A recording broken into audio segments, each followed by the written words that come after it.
Muy buenas tardes, mis queridos hermanos. Bienvenidos una tarde más a este tiempo de El Pastor Online. Tiempo que, como bien saben ustedes, lo dedicamos prácticamente cada día de la semana, salvo el jueves, que tenemos culto, el sábado y el domingo. Prácticamente estamos todos los días, pues, dando respuesta a las preguntas que ustedes cada día nos hacen. Preguntas que intentamos siempre con la Biblia en la mano dar respuestas. No queremos dar opiniones personales, porque al fin y al cabo no dejan de ser eso, opiniones. Lo que queremos es, a la luz de las Sagradas Escrituras, a la luz de la Palabra de Dios, aprender, descubrir qué es lo que Dios quiere que sepamos. Y con la palabra de Dios, que es como una especie de espada, si me permiten el ejemplo, y además es un ejemplo bíblico, queremos cortar, queremos ir destruyendo poco a poco, en el buen sentido de la palabra, todo falso argumento, toda falsa idea, todo falso concepto acerca de cosas que no tienen nada que ver con la voluntad de Dios. La ignorancia es uno de los peores enemigos del ser humano, incluso de los cristianos. No hay nada peor que ser ignorante, que desconocer la verdad, porque la verdad produce libertad. Eso fue lo que dijo el Señor Jesucristo. Conoceréis la verdad y la verdad os hará libres.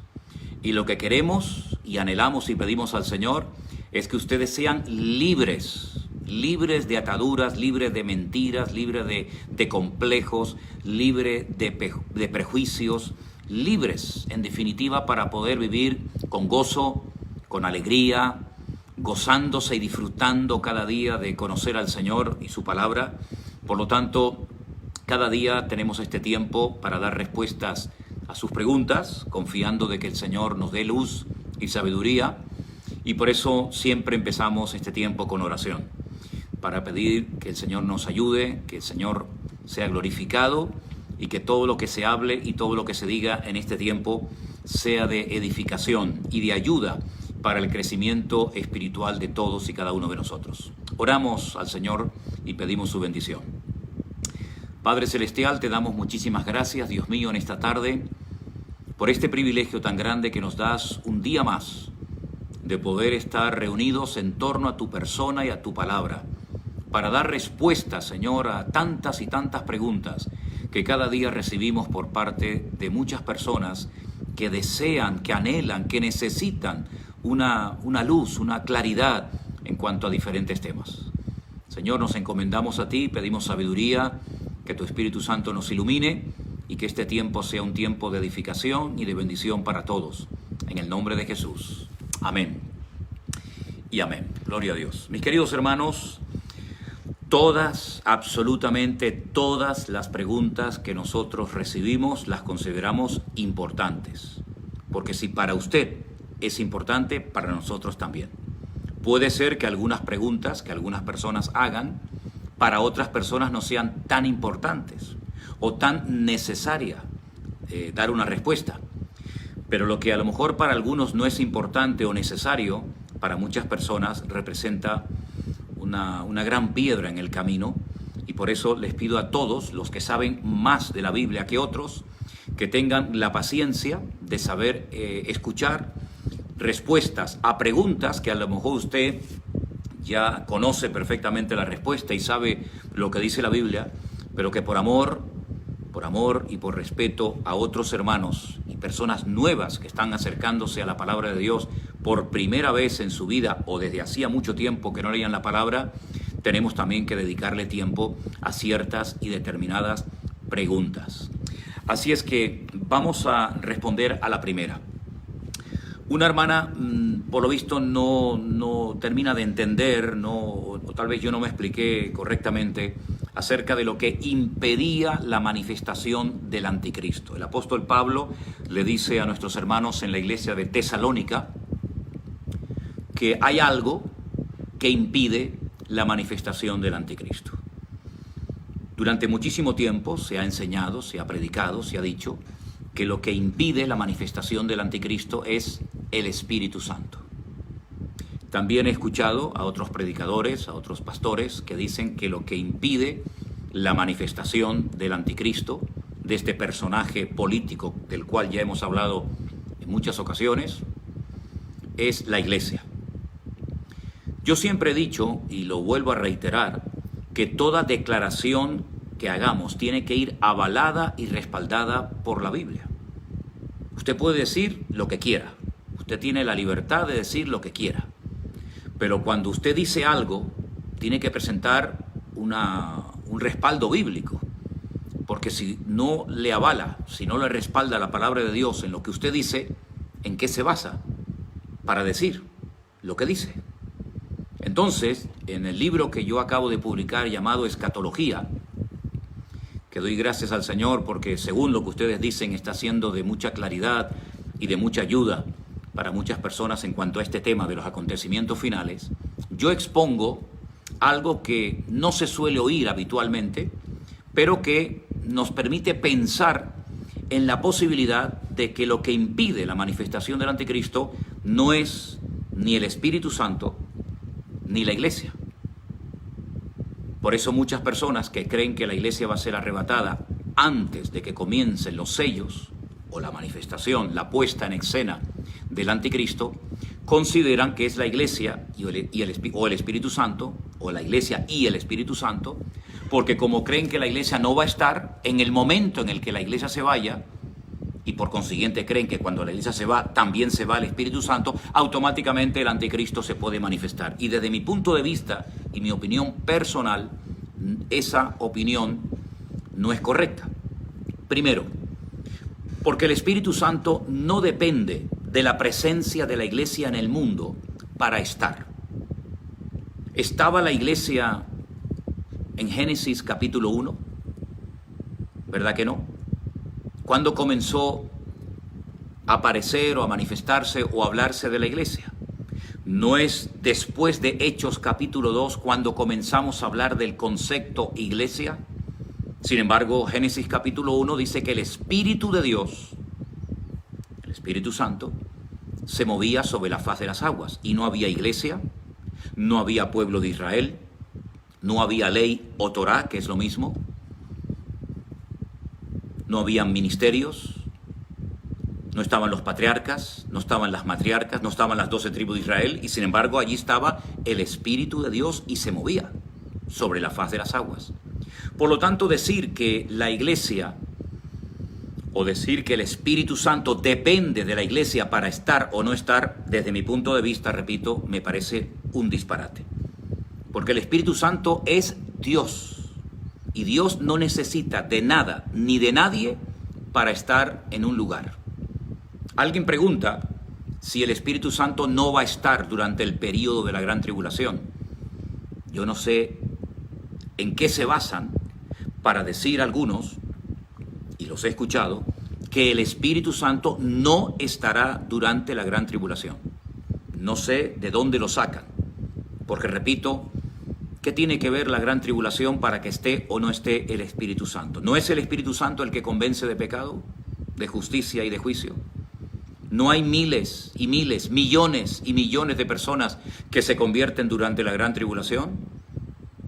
Un anciano le pregunta a Juan en la isla de Patmos, ¿y estos vestidos con ropas blancas de todas las naciones, pueblos y tribus y lenguas que no se puede contar, quiénes son? ¿Y de dónde han salido? Y la respuesta es, estos son los que han salido de la gran tribulación. Se han convertido, han conocido a Cristo. ¿Quién dijo que el Espíritu Santo no va a estar en la gran tribulación? ¿Quién dijo eso? Bueno, alguien lo puede decir, no hay ningún problema, pero tendrá que demostrarlo con la Biblia. Que por lo menos enseñe un versículo, uno, que diga que el Espíritu Santo no estará cuando la iglesia no esté, o que no estará durante el periodo de la gran tribulación. Me gustaría que me lo mostrara.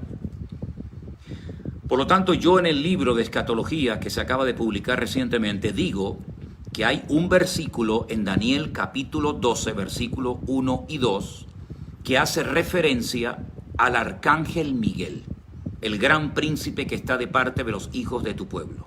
Cuando él es quitado de en medio, cuando él se levanta, se produce una revolución en el mundo espiritual sin precedentes. Será tiempo de angustia, un tiempo de angustia que nunca es conocido ni experimentado la raza humana desde que hubo gente hasta entonces. Entonces yo planteo la posibilidad de que ese arcángel que protege al pueblo de Israel, cuando se levanta, cuando dice vamos a entrar en guerra, y el pueblo de Israel siempre, y hay que ser ciego para no verlo, ha tenido una protección sobrenatural de parte del Señor. De lo contrario sería totalmente imposible que el pueblo de Israel existiera hoy en día. Yo planteo la posibilidad de que ese Él, del cual habla el apóstol Pablo en Tesalonicenses, hasta que Él sea quitado de en medio, hasta que Él se levante, sea quitado, sea removido, yo planteo la posibilidad, y me gusta que la gente piense. A mí me gusta mucho que la gente piense.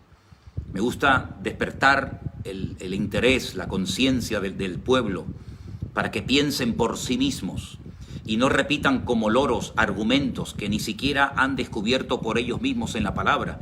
Porque lamentablemente tengo que decir que muchas personas, cuando enseñan escatología bíblica y otros temas también, pero estamos hablando ahora de escatología bíblica, repiten como loros cosas que ni siquiera ellos mismos han leído en la Biblia. Lo han oído y lo repiten, lo han oído y lo repiten, pero no tienen argumentos bíblicos para demostrar muchas cosas que afirman, sino que simplemente o las han oído, las han aprendido de parte de alguien, lo han leído en un libro, pero nunca han ido personalmente y han indagado y profundizado y se han metido en las páginas de las Sagradas Escrituras para decir: yo creo en esto, por esto y por esto. Y yo predico de este tema por esto y por esto. Y yo creo en esto por este argumento y por este otro. Y eso es lo que yo quiero que todos y cada uno de ustedes pues hagan y descubran en su vida. Que cuando usted diga: yo creo en la resurrección de Cristo por esto y por esto. Yo creo en la segunda venida del Señor Jesucristo por esto y por esto. Y yo creo en el anticristo, y creo en el falso profeta, y creo en el cielo, y creo en el infierno, y creo en la salvación eterna, y creo en los dones del Espíritu Santo, y creo en la iglesia, y creo en esto, y creo en aquello, pero porque usted ha llegado a la conclusión por usted mismo, y no como el loro que repite y no sabe lo que dice, las cosas. Entonces, siempre le digo a la gente: estudie, compruebe a la luz de las Sagradas Escrituras si lo que le predican desde los púlpitos es así o no es así. Porque cuántas cosas se han dicho desde los púlpitos y la gente a todo dicen amén, amén, cuando muchos cristianos ya ni siquiera llevan la Biblia a los cultos. Para mí es una vergüenza que muchos cristianos ya no lleven la Biblia a la iglesia. Algunos dicen: no, yo la llevo en la tablet, yo la llevo en el teléfono móvil, en el celular. Bueno, yo soy, si me permiten, de la vieja guardia. A mí me gusta tener el libro, me gusta tener la palabra de Dios en la mano, porque te puedes quedar sin batería, pero nunca te vas a quedar sin páginas de la Biblia si la llevas en la mano. Yo pido que por favor retomemos esa vieja y hermosa costumbre que teníamos los cristianos de ir a las iglesias con la Biblia. Lleven la Biblia a los cultos, hermanos, tomen nota, presten atención, tomen nota, y cuando lleguen a casa comprueben si efectivamente la enseñanza que recibieron tiene base bíblica o es un disparate lo que usted acaba de oír. Vayan con la Biblia a los cultos, enséñenle esto a sus hijos, porque si no ven a sus padres con la Biblia en la iglesia, difícilmente la juventud lo hará y difícilmente los niños lo harán. Acostúmbrense a ir todos, el papá, la mamá, los niños, todos con la Biblia a la iglesia, leyendo, comprobando si efectivamente lo que dice el pastor, el predicador, la persona que viene de visita o quien sea, si verdaderamente está enseñando o no la palabra de Dios. Entonces yo presento el argumento de que en vez de decir el Espíritu Santo y ya nos quedamos satisfechos, o es la iglesia y ya está, les presento otro planteamiento, otra posibilidad.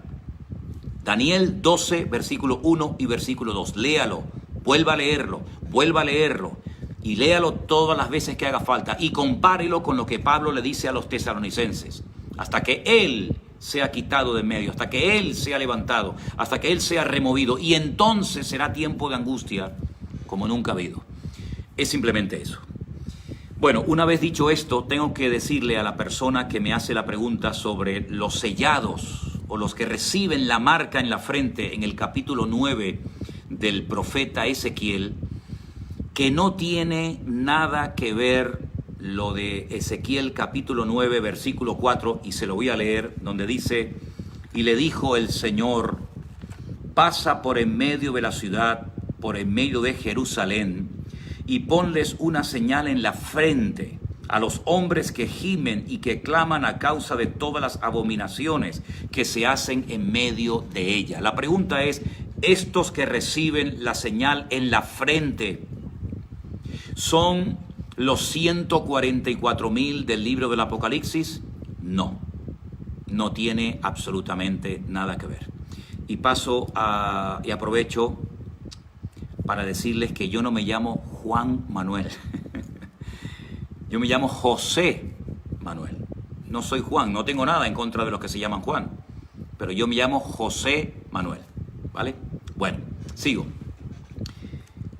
Lo que Ezequiel recibe, o lo que Ezequiel ve en el capítulo 9 de su libro, es una visión de personas que van a ser diferenciadas, que van a ser marcadas en su frente para diferenciarlas de aquellos que necesitan o que van a recibir la ira y el castigo de Dios. Los 144,000 del libro del Apocalipsis son 12,000 judíos, 12,000 judíos de las 12 tribus de Israel, que van a llevar a cabo un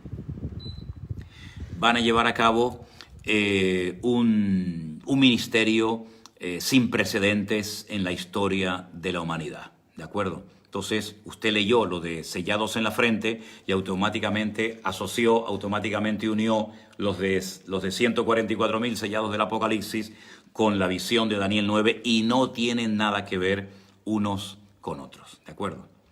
Otra cosa, y aprovecho ahora que hay una buena cantidad de personas conectadas para decir algo, creo que importante. Cada día recibo muchas preguntas referente a cuestiones muy, muy personales y particulares. Personas que siguen preguntando sobre el divorcio, sobre la separación. Personas que preguntan si me puedo casar con este, si me puedo casar con aquella, si tengo que dejarlo. Miren, hermanos, muchas de esas personas que nos escriben, tanto hombres como mujeres, yo no les conozco personalmente. No dispongo de todos los datos, de toda la información. Por lo tanto, es muy difícil, prácticamente imposible, dar un consejo de algo tan delicado como una separación, un divorcio, un matrimonio, a personas que yo no conozco y no sé realmente si están contando parte de la historia o están contando toda la historia. No estoy diciendo que mientan, pero generalmente en cuestiones de matrimonios y todo esto, es bueno escuchar al hombre y es bueno escuchar a la mujer, que cada uno cuente su versión.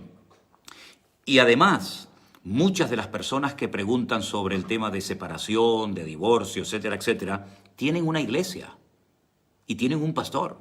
Por lo tanto, mi consejo es que hable usted con su pastor. Hable usted con su pastor, hable usted con sus responsables. Ellos le conocen mejor que yo. No hay dos casos iguales. No hay dos casos iguales, créame. Cada matrimonio es un mundo. Y hay detalles que yo desconozco, por lo tanto no sería sabio por mi parte decirle, sí hermana, déjelo, sí hermano, cásese, sí hermana. No. Esto es muy delicado y yo prefiero que estas preguntas tan delicadas que repercuten en vidas, en hijos, en nietos, en familias enteras, usted se las haga a su pastor, que para eso tiene un pastor. No consulte a un pastor que está a miles de kilómetros de su casa contándole parte de la información cuando su pastor le conoce a usted mejor de lo que se imagina. Por lo tanto, estas preguntas son muy delicadas y por lo tanto yo no puedo dar un consejo a personas que me están diciendo ¿qué hago? ¿Me separo? ¿Me divorcio? Lo que sí quiero dejar bien claro, y creo que lo dejé muy claro ayer, pero me reitero, es que cuando, por ejemplo, hay agresión, cuando hay violencia física, cuando hay maltrato, vamos, eso ni pensarlo dos veces. por protección de su persona, por sentido común, usted no puede permanecer ni un minuto más al lado de una persona que le está todo el día pegando o le está todo el día agrediendo, que en un momento determinado le puede dar un mal golpe y puede terminar perdiendo la vida. Por lo tanto, si usted tiene un pastor y usted tiene una iglesia, hable estos temas con su pastor. Y si no tiene pastor ni tiene iglesia, pues sería muy importante hablar con los dos. Porque si solamente te escribe él y te cuenta su versión, muchas veces nos ha pasado que cuando hablamos con ella, tiene una versión completamente diferente a lo que él acaba de contar, o viceversa. Por lo tanto, estos temas son para tratarlos más privadamente y no por un medio tan abierto como este, porque pienso que son temas muy delicados. Eso es lo que quería comentarles. Alguien dice que si todos los niños menores de 12 años se van cuando venga el Señor Jesucristo, es decir, cuando se produzca el arrebatamiento, le enseñaron que todos los niños menores de 12 años van a ser arrebatados. Bueno, yo no sé de dónde han sacado esa idea. No sé si es a los 11, a los 12, a los 14, a los 9 o a los 8. Yo lo que sé es que lo mejor es llevar a los niños a los pies de Cristo cuanto antes. Porque yo creo que hoy en día un niño con 8, 9, 10 años puede aceptar y debe aceptar al Señor Jesucristo, explicándole el mensaje de salvación en sus palabras, en su lenguaje, y creo que es conveniente que los niños desde temprana edad escuchen y sean instruidos en la palabra del Señor. Pero yo no puedo asegurar con la Biblia en la mano, y saben que yo no me muevo ni un milímetro de la Biblia, que todos los niños menores de 12 años automáticamente van al cielo, a la presencia del Señor. No estamos hablando de bebés, no estamos hablando de niños de meses, niñitos recién nacidos. Por lo tanto, también en este sentido hay niños y niños, ¿vale? Miren, hermanos, cuando la Biblia dice que se pondrá una marca, un sello sobre pequeños, grandes, ricos, pobres, etcétera, etcétera, hombre, evidentemente no se le va a poner una marca a un bebé de 4 o 5 meses. Son personas que tienen que comprar, son personas que tienen que vender. Y ¿hasta cuándo uno es pequeño? Porque hay niños hoy en día con 8, 9, 10, 11, 12 años que de pequeños serán en cuanto a estatura, pero tienen un conocimiento de la vida realmente tremendo, ¿no? Por lo tanto, no nos sorprendamos de que a niños pequeños, pero con 2 dedos de frente y con sentido común, se les ponga una marca, porque el objetivo es tener, digamos, bajo control a la población mundial, como si fueran animales, y que no se desvíe ni uno, y que todo el mundo esté localizado. Pero no se preocupen por eso, mis amados hermanos, porque cuando el anticristo, cuando la bestia comienza a marcar a la gente, yo creo sinceramente, con la Biblia en la mano, y les soy sincero, que nosotros, los cristianos, ya no estaremos aquí. Eso es en la segunda parte de la gran tribulación, por lo tanto eso es algo que no nos debe de preocupar excesivamente, ¿vale? Luego hay una persona que dice, creo que hay una contradicción, y yo ya le digo de antemano que en la Biblia no existen contradicciones. Lo que a priori parece una contradicción es simplemente algo que no se entiende, pero que buscando, indagando y estudiando se puede descubrir, se puede saber por qué en un lado parece que dice una cosa y en otro lado parece que dice una cosa completamente diferente. Concretamente me refiero al capítulo 33 del libro de Éxodo. El versículo 11 dice, y hablaba Jehová, y hablaba Dios, hablaba el Señor a Moisés cara a cara, es decir, sin intermediarios. No era a través de sueños, no era a través de visiones. Cara a cara significa sin intermediarios, directamente. Y entonces dice que el Señor hablaba cara a cara con Moisés, como hablaba o como habla cualquiera con su compañero. Sin embargo, en el mismo capítulo 33, en el versículo 20, dijo, no podrás ver mi rostro, porque no me verá hombre y vivirá.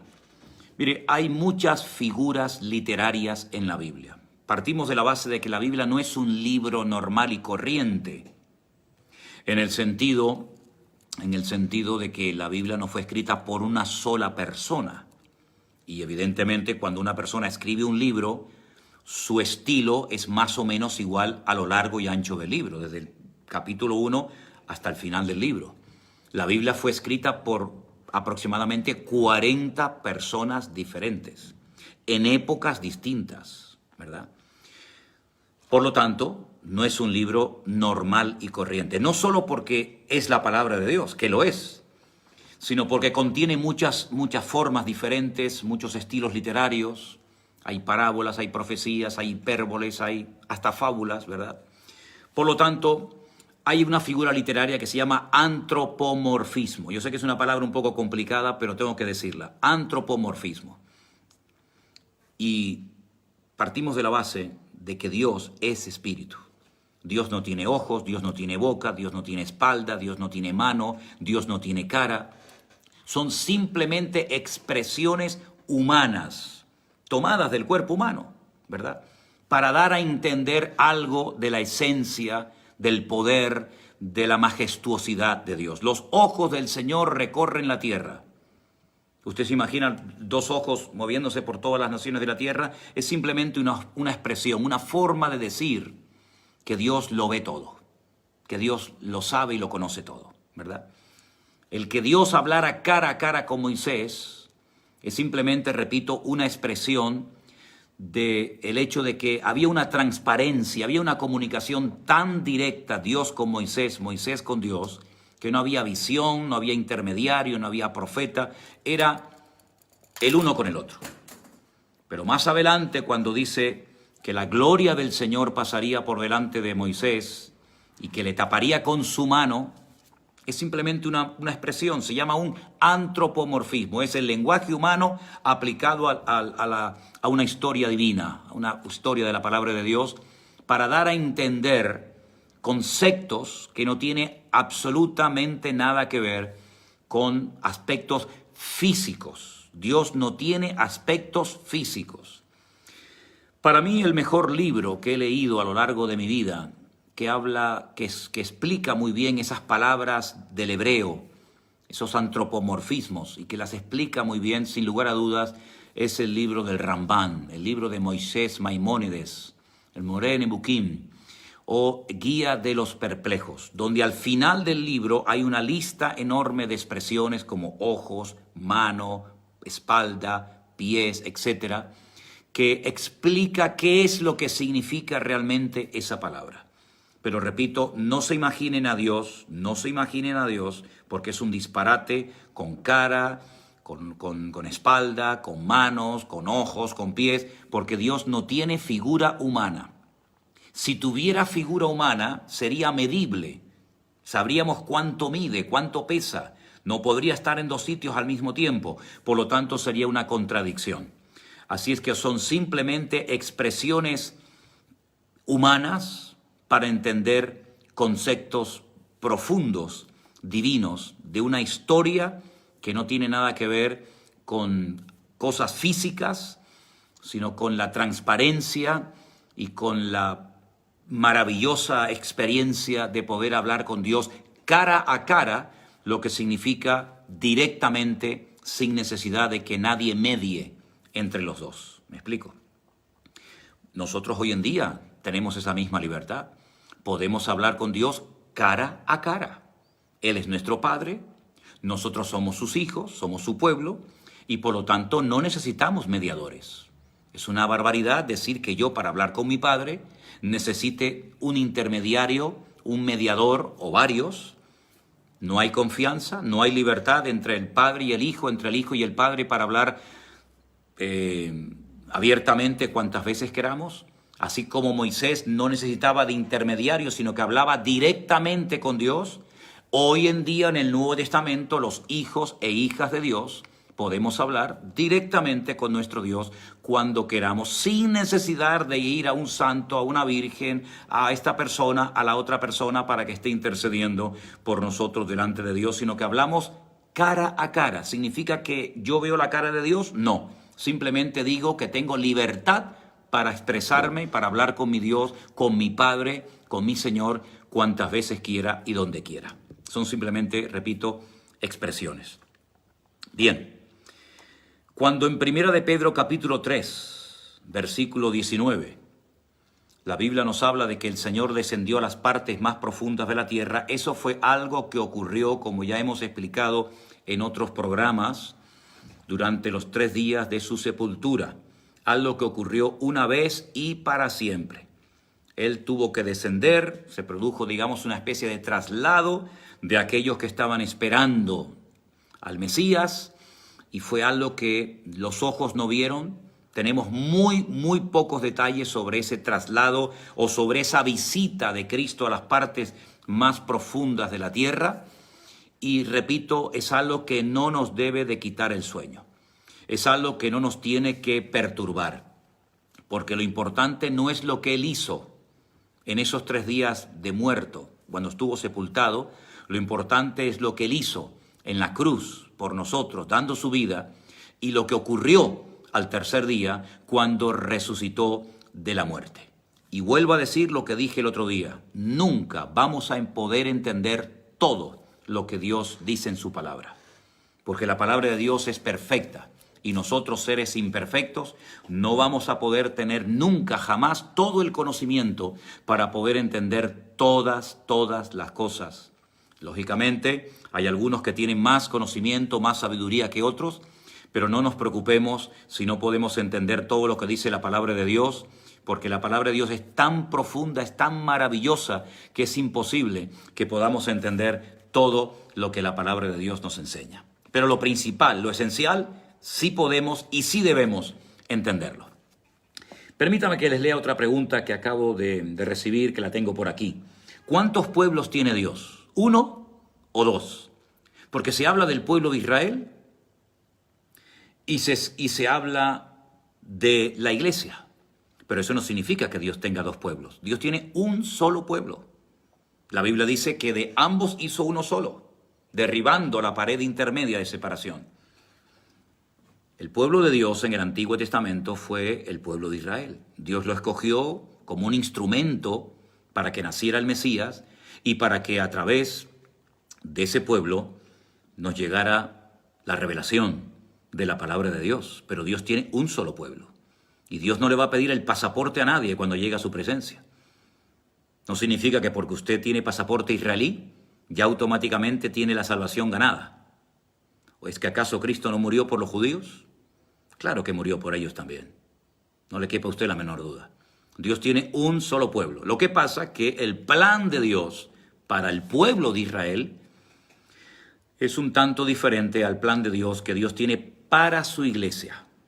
Para los que no formamos parte natural del pueblo de Israel. Aunque la Biblia dice que no solamente son judíos aquellos que nacieron en Israel. Probablemente seamos más judíos de lo que muchos se imaginan. Pero lo que quiero decir es que Dios tiene un solo pueblo. No se compliquen la vida con eso. Toda persona judía, japonesa, latinoamericana, europea, anglosajona o del país que sea, forma parte del único pueblo lavado y comprado por la sangre de Jesucristo. ¿De acuerdo? Por otra parte, alguien pregunta y dice: el capítulo 24 del Evangelio según San Mateo, ¿de quién habla? ¿O a quién se le habla? ¿A Israel o a los creyentes? Bueno, mi pregunta es, ¿los judíos que son creyentes, qué son? ¿Judíos, creyentes, cristianos, de la iglesia o de qué son? Veo que muchas veces se hace la gente un lío con todo esto, ¿no? Cuando un judío se convierte a Cristo, seguirá siendo judío toda la vida. ¿O no? ¿Usted deja de ser argentino cuando acepta a Cristo? ¿Usted deja de ser hondureño, guatemalteco, mexicano, norteamericano, español, japonés? Cuando se convierte, usted sigue manteniendo su misma nacionalidad. Usted no pierde la nacionalidad cuando el Señor Jesucristo le salva, aunque nuestra ciudadanía es del reino de los cielos. Pero todos tenemos un pasaporte, una documentación. Todos hemos nacido en un país. ¿Y qué más da dónde hemos nacido? ¿Es acaso más importante haber nacido en Estados Unidos que haber nacido en Honduras o en Guatemala o en cualquier otro país? Todos somos iguales delante de Dios, ¿verdad?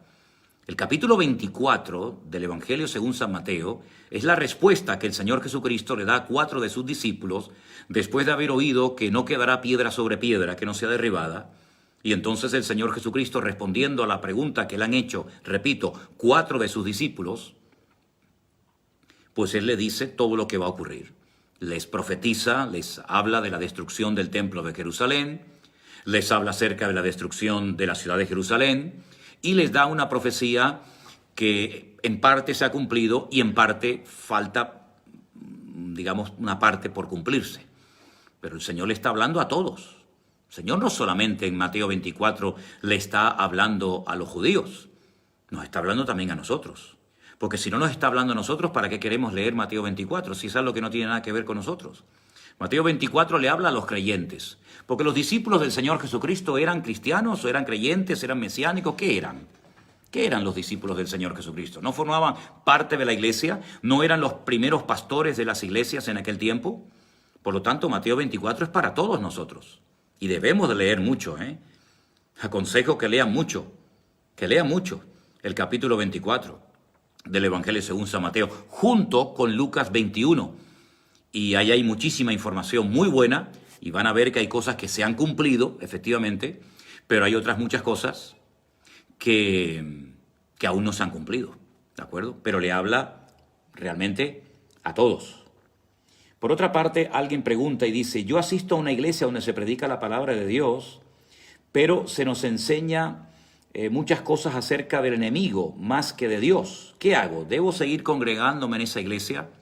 Bueno, yo dije en una ocasión que el objetivo principal de este tiempo, de este programa, era responder a preguntas bíblicas. Si usted tiene que seguir o no congregándose en esa iglesia, mi hermano, yo no le voy a decir a usted lo que tiene que hacer. No se lo digo a nadie, cuanto menos a usted que no lo conozco de nada. Si usted está en una congregación donde están todo el día hablando del enemigo, donde no se está enseñando una sana doctrina, donde Cristo no es el centro, usted tendrá que orar y pedirle sabiduría al Señor para saber si ese es el lugar donde usted debe congregarse solo o con su familia, o su tiempo ahí se ha terminado. Pero no voy a ser yo el que le vaya a decir, váyase a la iglesia, quédese en la iglesia. Eso no es algo que me corresponde a mí.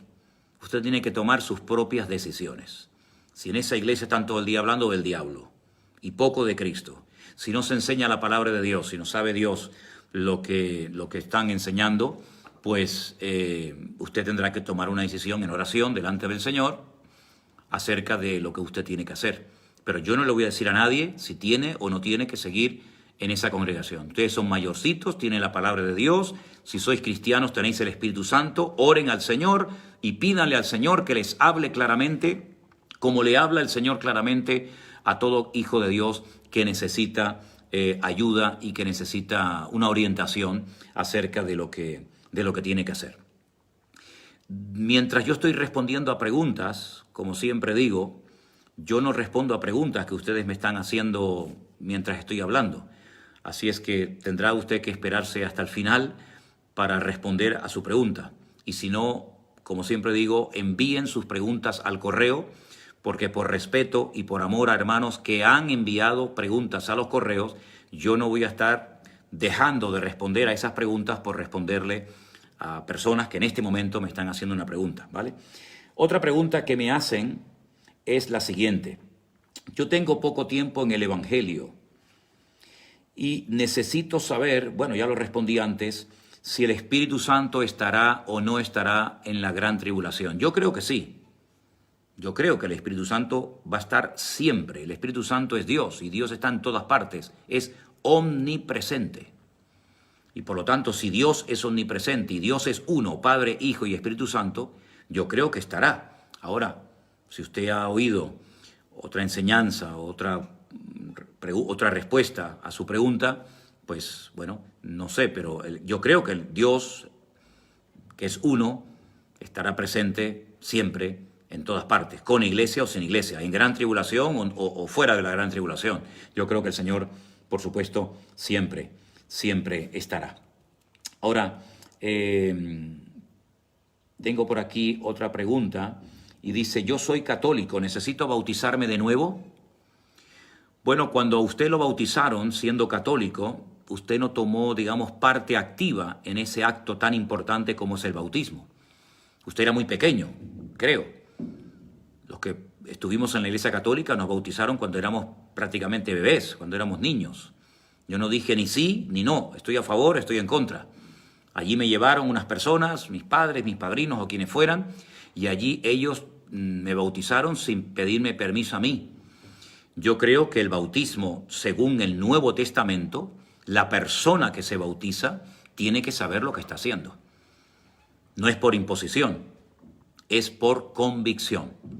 Así es que yo creo que si usted se bautizó siendo un niño pequeño y usted no estaba consciente de lo que estaba haciendo, yo creo que lo correcto, que lo bíblico sería que usted se preparara, que usted estudiara bien. Me imagino que en la iglesia en la que usted asiste le darán algún curso, alguna explicación sobre el tema del bautismo, y pienso que lo correcto sería que usted se bautizara ahora siendo adulto, sabiendo lo que está haciendo, sabiendo lo que se compromete, sabiendo lo que significa el bautismo, y no por tradición, no por imposición, sino porque voluntariamente usted ha decidido hacerlo, porque usted ha entendido el Evangelio, usted ha decidido seguir a Cristo, dejar atrás la antigua vida, y por lo tanto usted quiere ir en serio con el Señor. Mi consejo es que toda persona, católica o no católica, que fue bautizado de pequeño, debería volver a bautizarse siendo adulto. Creo que sería lo más lógico, ¿sí? Y tengo una pregunta más por aquí, y me preguntan acerca de personas que están todo el día viendo al enemigo por todas partes. ¿Es eso tener discernimiento espiritual? Bueno, si ver al diablo por todas partes significa tener discernimiento espiritual, yo tengo que tener menos discernimiento que un mosquito, porque yo más bien veo al Señor por todas partes. Yo no digo que el enemigo no se mueva. Yo nunca he enseñado ni jamás diré que el enemigo no es real y que no actúa y que no perturba y que no molesta. Yo no he dicho eso. Yo lo que sí he enseñado es que ojalá quiera el Señor que esos creyentes que están todo el día viendo demonios por todas partes tuvieran el mismo discernimiento espiritual para ver al Señor por todas partes. Porque yo creo que si queremos ver al Señor por todas partes, lo vamos a ver. Por lo tanto, para mí es un error que un creyente, que una persona que ha tenido un encuentro con el Señor Jesucristo, esté todo el santo día viendo demonios y viendo al diablo por todas partes, en vez de ver la grandeza y la majestad del Señor por todas partes, que eso es lo que tenemos que anunciar y eso es lo que realmente tenemos que anunciar. Las virtudes de aquel que nos llamó de las tinieblas a su luz admirable. Así que menos hablar del enemigo y vamos a hablar más del Señor, que vamos a ver la diferencia en todo cuando levantemos más en alto al Señor. Bueno, yo ya he respondido a las preguntas que había recibido para el día de hoy y ahora si veo alguna pregunta, ahora si veo alguna pregunta, las que escribieron anteriormente, pues lógicamente no las pude ver. Pero si hay alguna pregunta que yo veo que entra en este momento, pues por supuesto le responderé siempre y cuando sepa la respuesta. ¿De acuerdo, hermanos? Así que en cuanto entre la primera pregunta, yo respondo y terminaremos este tiempo como cada día orando, dándole gracias al Señor por este privilegio de poder aprender y estudiar juntos la palabra del Señor. Hay 2 libros de venta en Amazon. Bueno, yo he publicado 2 libros, uno es el de hermenéutica y otro es un libro que tiene 2 temas dentro, que es homilética y hermenéutica. Son los 2 únicos libros que de momento he publicado. Oremos por México. Sí, me han informado hoy de que por lo visto ha habido un terremoto en México y ahora estoy viendo que por lo visto ha habido un sismo de magnitud bastante grande y que hay peligro de tsunami. Estaremos orando antes de terminar este tiempo por los hermanos de México, por supuesto. ¿Se sabe quiénes eran? Primera de Reyes, entran tan rápido las preguntas. Vamos a tener que apuntarlas para darle respuesta en el día de mañana. Los sacrificados a los ídolos. Hoy en día eso no existe. Eso era una práctica que existía en los tiempos remotos. No se preocupen por el tema de los sacrificados a los ídolos, porque eso no tiene nada que ver con nuestro contexto cultural, con esta idiosincrasia, probablemente en otras culturas, en otros continentes, pero nosotros no tenemos que tener miedo del tema de los sacrificados a los ídolos, porque le digo sinceramente, cuando oramos y pedimos la bendición del Señor, pues el Señor bendice y santifica los alimentos, por lo tanto no tenemos que tener ningún temor. sino al contrario, ser agradecidos por la comida que Dios pone delante de nosotros para poder suplir nuestras necesidades. Vamos a orar en esta tarde, mis queridos hermanos. Oramos por nuestro querido país de México, para que Dios guarde a nuestros hermanos y que Dios proteja en este terremoto tremendo. Me imagino que ahora veremos algunas noticias en televisión dentro de un rato. Por favor, manténganos informados acerca de cómo están las cosas por allá. Pero vamos a orar en este momento. Pido a todos los hermanos que nos unamos y que oremos por la situación en México, este terremoto que ha habido, creo que en el día de hoy, si no me equivoco. Oramos al Señor. Padre Celestial, nos unimos en este momento a favor de nuestros hermanos y de tu pueblo en México, para que tú pongas tu preciosa y poderosa mano, Señor, y ayudes a tu pueblo, ayudes a ese país, Señor, y cuídalo, Señor, en este momento de ese terremoto tremendo, y guarda, Señor, guarda a tu amada iglesia en la palma de tu mano y protege a tus siervos, bendice a tu amada iglesia, Señor, y cuida de nuestros hermanos allí en México, Señor. Los bendecimos desde aquí, oramos por sus vidas, oramos para que tú los cuides, Señor, y que se haga tu perfecta voluntad y que todo esto redunde para bien y que las almas te busquen, que en la angustia te invoquen y te encuentren, Señor. No hay nada que ocurra por casualidad. Yo te ruego que en medio de este dolor, en medio de esta desgracia, tú seas glorificado, Señor, y que la gente se refugie y que clame a ti en medio de su angustia, Señor, y te encuentren y puedan encontrar esa paz y esa calma que solamente da el Señor Jesús. Gracias porque nos das cada día la oportunidad y el privilegio de aprender de tu palabra. Manténnos firmes en la fe, sin titubear, sin claudicar, sin separarnos ni un momento de tu presencia, de tu persona y de tu palabra. Y en el nombre de Jesús, bendice a tu pueblo sobre toda la faz de la tierra. Quita la venda de los ojos, la ignorancia, y que seamos una iglesia, Señor, fuerte y victoriosa, ceñida a tu palabra como nunca antes. En el nombre de tu amado Hijo Jesús. Amén y amén. Mis queridos hermanos, que el Señor les bendiga. Tendremos noticias en breve de nuestros hermanos de México. Sigamos orando por ellos para que Dios guarde a este hermoso país, donde hay tantos hermanos que conocemos a través de las redes sociales. Oremos por México y manténganos informados acerca de la situación para que podamos informar al resto de los hermanos. Fue muy fuerte el terremoto.